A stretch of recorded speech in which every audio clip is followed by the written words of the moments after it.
जय हिंद बच्चों। आप सबों का जेसीईआरटी के डीजी स्कूल में बहुत बहुत स्वागत है। बच्चों, आज आपको मैं एक कविता का पाठ करने जा रहा हूँ, जिसका शीर्षक आपको खुद अंदाजा लगाना है कि इसका शीर्षक क्या होगा। मैं एक पहेली आपको सुनाने जा रहा हूँ। वो अधूरी पहेली है, आप पहेली को पूरा करें तो आपको शीर्षक आपके सामने रहेगा। वो पहेली है, जल की रानी है, जीवन उसका पानी है, हाथ लगाओ तो डर जाती है, बाहर निकालो तो मर जाती है। तो आपने समझा वो कौन सी पहेली है? आपने सही समझा, वो पहेली है मछली।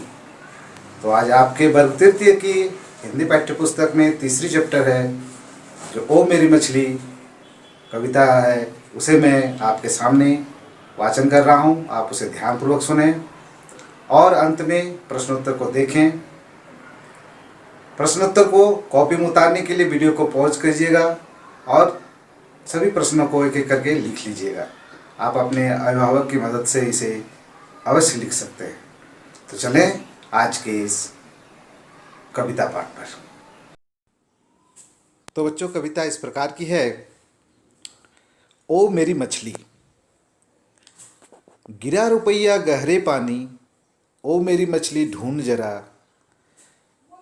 कितनी अच्छी जल की रानी, ओ मेरी मछली ढूंढ जरा, बड़ा समंदर इसके अंदर, मैं कैसे जा पाऊंगा, अगर ढूंढ कर ला दोगी तो मैं मेले में जाऊंगा।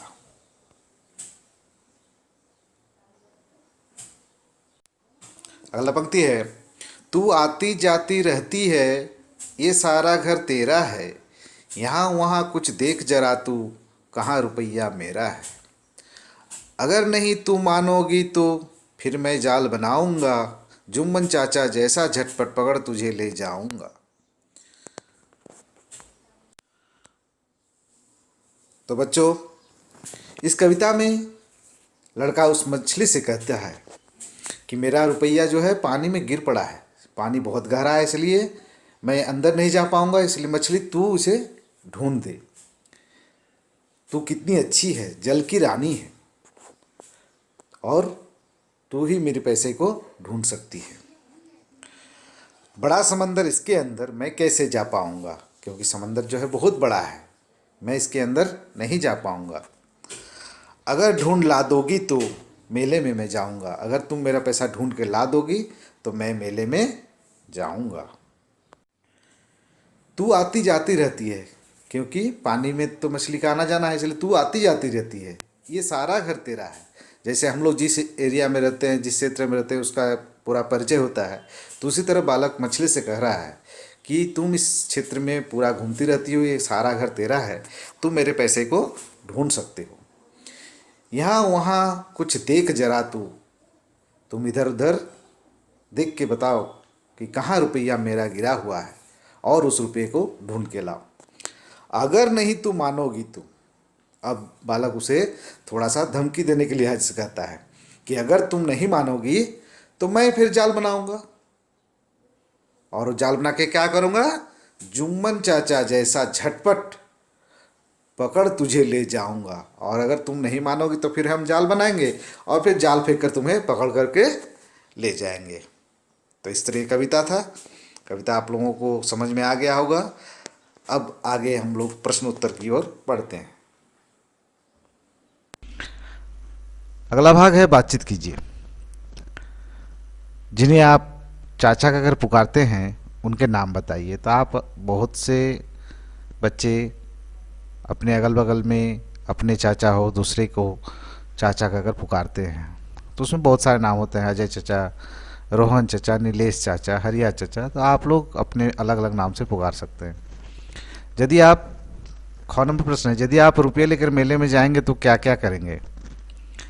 तो बहुत से बच्चे मिठाई लेंगे, बहुत से बच्चे बैलून लेंगे, बहुत से बच्चे खिलौने लेंगे। अगला प्रश्न है, मेले में आपको सबसे ज़्यादा अच्छा क्या लगता है और क्यों? तो सभी बच्चे का चॉइस अलग अलग होता है। कोई खिलौना खरीदना पसंद करते हैं, कोई मिठाई खाना पसंद करते हैं।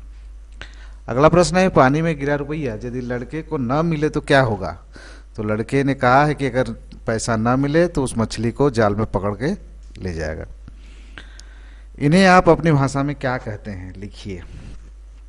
मछली, मछली को हम लोग जैसे बंगला में माछ हुआ, संथाली में हाकू हुआ। जल, जल को हम लोग पानी, नीर आदि बोलते हैं। घर को आवास या मकान कहते हैं। अगला भाग है, जहाँ मछली नहीं रहती है उस पर घेरा लगाइए। कुआं, नदी, तालाब, पेड़ और समंदर। तो इसमें पेड़ एकमात्र ऑप्शन ऐसा है जहाँ मछली नहीं रहती है। अगला भाग है, जो पानी में रहता है उस पर घेरा लगाइए। मछली, बकरी, गाय, मगरमच्छ, मेढक। तो पानी में रहने वाला है मछली, मगरमच्छ और मेढक। इस कविता का कोई अन्य नाम लिखिए। तो इस कविता के बहुत सारे नाम होंगे, उसमें से एक नाम होगा जल की रानी। आगे ये पढ़िए, समझिए और खाली जगहों को भरिए। मछली, मछलियाँ। बकरी, बकरियाँ। गठरी, गठरियाँ। टोकरी, टोकरियाँ। कुर्सी, कुर्सियाँ। लड़की, लड़कियाँ। समान तुक ध्वनि वाले शब्दों को कविता से ढूंढ कर लिखिए, जैसे पानी, नानी। इस कविता में आपको मिलेगा पानी, रानी, मेरा, तेरा। आगे बढ़िए, मिलान कीजिए। मेरा, तेरा, पानी, रानी, जाल, बाल, आती जाती, बोलो, खोलो, जोड़, तोड़। अगला भाग है, खाने में दिए गए अक्षरों को सार्थक शब्द बनाइए। उसमें कमर और लकड़ी में घेरा दिया हुआ है। आप गौर से देखेंगे तो इसमें पनीर, बड़ा, कमल, फसल एवं ऐसे बहुत सारे शब्द मिलेंगे, तो उसे आप लिख देंगे।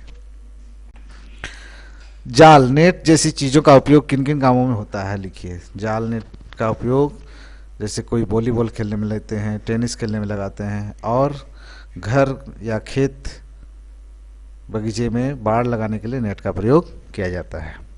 आगे बढ़िए, इसे पढ़ने के लिए कहानी दिया हुआ है।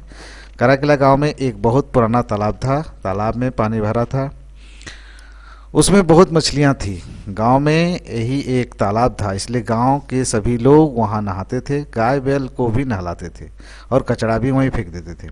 तालाब जल्द ही पूरी तरह गंदा हो गया। अब वहां कोई नहीं नहाता, जो भी नहाता बीमार पड़ जाता। गांव के कुछ लोगों ने तालाब को साफ करने का संकल्प किया।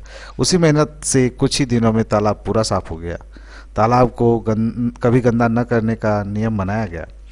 तालाब का पानी अब साफ और ताज़ा है। मछलियां अब मज़े से इस तालाब में तैर रही है। तो इस तरह आप लोग देखते रहेंगे कि मछलियां तैर रही हैं, लेकिन फिर भी कुछ लोग गाय बैल आदि नहा रहे हैं, तो इस तरह पानी गंदा हो जाने का खतरा रहता है। तो आप इस तरह इस पाठ को पुनरावृत्ति कीजिए। धन्यवाद।